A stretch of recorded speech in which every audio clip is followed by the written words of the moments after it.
Thomas Marie, est-ce que tu peux nous expliquer ce que tu fais dans ton poste de mission à Kiabamba, dans les Andes? Principalement, je fais de la pastorale, donc je m'occupe en tant que diacre des baptêmes. Nous avons une paroisse à Kiabamba. Et nous avons aussi des communautés paysannes, donc de paysans, de pauvres, qui sont dans la montagne, puisque moi je suis dans un site montagneux. Donc nous avons 50 communautés autour de Kiabamba à Desserville. Nous avons des rencontres toutes les semaines, tous les jours, entre mars et décembre. Est-ce que tu peux nous rappeler le nombre de baptêmes que tu as effectués depuis ton arrivée au Pérou? À ce jour, j'ai effectué 286 baptêmes. Et Marc, est-ce que tu peux nous raconter un peu ton quotidien à Puerto Maldonado, dans l'Amazonie profonde? Nous avons un petit couvent dans cette ville, donc il y a une vie conventuelle dans la mesure du possible, comme on la connaît aussi en France. Ensuite, le couvent est aussi en charge de la cathédrale, de la paroisse cathédrale de cette ville, ce qui fait qu'il y a de nombreux groupes dont on s'occupe, dans certains groupes de jeunes dans lesquels je suis impliqué, ou des groupes de réflexion sur la foi avec lesquels je travaille. En outre, je donne un cours à l'université, un cours de biochimie pour des étudiants qui se préparent à être ingénieurs forestiers. Venant d'être ordonné diacre, j'ai pour l'instant 0 baptême en mon compte, mais je pense que ça ne va pas tarder à augmenter. Tout cela, bien sûr, se fait en espagnol. Alors, outre la langue, est-ce que l'un ou l'autre, vous pourriez nous partager un peu quelque chose sur la différence culturelle, de pratiques religieuses entre la France et ici, le Pérou? Pour ma part, ce dont je suis témoin à Kiabamba, c'est une forte religiosité populaire. Et il se trouve que les Péruviens ont gardé certaines traditions que nous avions il y a encore 50 ou 60 ans, avec beaucoup de statues, d'images pieuses, et quelque chose qui moi m'étonne et me donne beaucoup à penser, ils sont femmes et ils ont beaucoup de dévotion à l'eau bénite. Et donc il faut bénir des litres et des litres d'eau, et non seulement bénir les litres et les litres d'eau, mais aussi jeter littéralement de l'eau aux fidèles, qui sans ça ne comprennent pas trop ce qu'on fait ici. Et tu nous parlais aussi, Thomas Marie, d'une expérience un petit peu amusante peut-être, celle de la bénédiction d'une station médicale. Ah oui.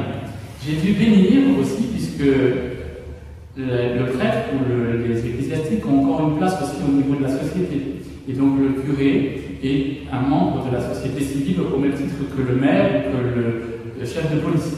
Et donc tous les services sociaux ont un saint patron, et on donne aussi l'occasion pour les infrastructures civiles, comme les hôpitaux, ça peut donner lieu à une bénédiction. Donc j'ai dû, en tant que délégué du curé, bénir 3 hôpitaux mobiles, donc des gros bus qui sont aménagés de telle façon comme des hôpitaux pour pouvoir donner une attention médicale au peuple andin, au peuple paysan qui se trouve dans des zones parfois assez éloignées d'un hôpital.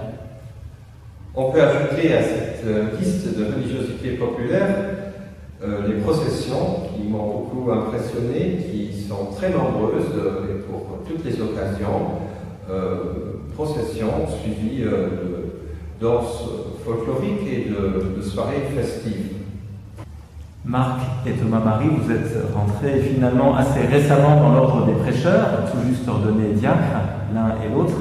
Est-ce que vous pouvez nous dire ce que ce stage en cours au Pérou, ce stage d'1 an, aura changé ou est en train de changer dans votre propre parcours de frères dominicains?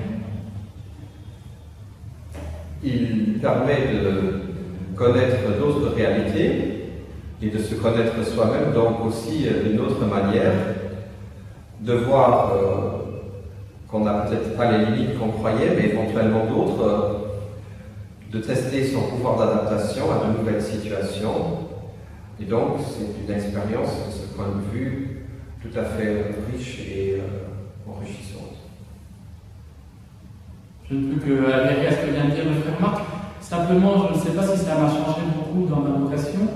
Peut-être 2 choses. Ça m'a changé en tant qu'être, en tant que frère, en tant qu'être êtres humains. Donc je pense qu'effectivement ça a déjoué aussi dans ma vocation dominicaine. Et ce dont je suis témoin, c'est que on a aussi quelque chose qu'on aurait pu vivre en France, mais qu'on doit vivre à l'étranger, une adaptation aussi à une communauté qui n'est plus une communauté de formation, donc avec des frères en plus petit nombre, et parfois une vie liturgique ou une vie communautaire très différente et qui s'adapte à une communauté de 5 ou 6 frères, aussi d'un certain âge, en tout cas dans mon cas. Donc ça change. Et puis, une chose aussi qui est très positive, aussi bien à Kiribamba que dans mes visites à d'autres couvents, aussi bien du vicariat de Sainte-Rose de Lima, donc de la province d'Espagne, ou de la province propre au Pérou, la province Saint-Jean-Baptiste, de se rendre compte qu'on est accueillis aussi comme des frères, et que le frère dominicain, péruvien, est original dans sa péruvianité, mais il reste un frère et on le rencontre, un frère dominicain, et dominicain même plus que moi, dominicain français. Est-ce que pour vous, être dominicain, c'est être fondamentalement missionnaire, évangélisateur? Est-ce qu'on pourrait dire ça au bout de 5 ou 6 mois au Pérou? Personnellement, en rentrant en ordre, je ne connaissais pas d'exemple de missionnaire dominicain. Et ce qui m'a frappé quand je suis arrivé dans ma communauté, tout de suite, on m'a accueilli en tant que missionnaire.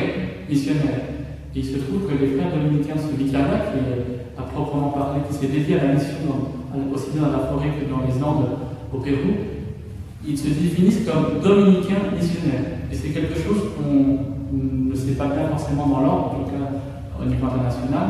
Je crois qu'il faut qu'on fasse connaître ce type de vie dominicaine qui est complètement dominicaine, parce que nous sommes tous prêcheurs dans des contextes différents, mais voilà, la mission est la même. Voilà, il faut être missionnaire où qu'on soit, et là on est un peu plus missionnaire parce qu'on a la forêt, on a la montagne, on a des natifs qui sont là aussi. Mais je pense que ça s'envoie très bien avec la